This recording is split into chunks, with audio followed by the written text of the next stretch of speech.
اس نے ہمیں جہان میں خلیفہ بنا کر بھیجا ہوا ہے. ہماری کوئی ذمہ داری ہوگی اس کو پہلے تسلیم کرنا ہوگا. اس سے جی چھڑا نہیں سکتے. جب اگر اسے جی چھڑائیں گے تو مختلف مسائل پیدا ہوں گے جن کا جواب دینا ہوگا.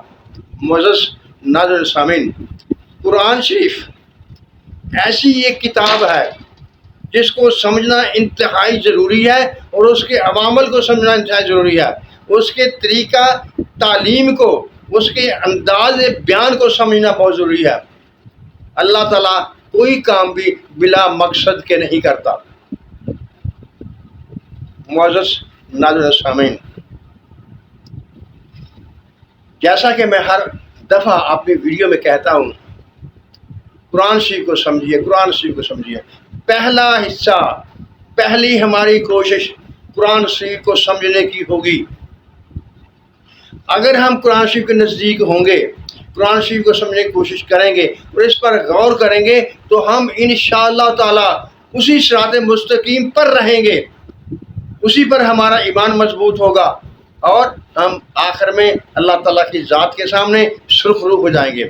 اگر ہم قرآن سے دور ہٹتے گئے تو ہم الجھ جائیں گے. ہمیں الجھنا نہیں ہے، صراط مستقیم پر رہنا ہے. معزز ناظرین سامعین، اللہ تعالیٰ ہم سب کا حامی ناصر ہو، اپنی رحمت ہم پر نظر فرمائے. آخر میں دوستو، میری ویڈیو کو دیکھنے کے بعد اگر آپ اچھی لگے تو سبسکرائب بھی کر لیا کیجیے اور لائک بھی کیا کیجیے. اگر ویڈیو پسند آئے تو شیئر کرنے میں بھی کوئی نقصان نہیں ہے. آپ شیئر بھی کر سکتے ہیں، آپ کا خرچ وغیرہ کوئی نہیں ہوگا اس میں. اللہ تعالیٰ ہم سب پر اپنے نظر کرے، ہمیں سچ کہنے، سچ سننے اور سچ پر عمل کرنے کی توفیق عطا فرماوے. آمین. اللہ حافظ.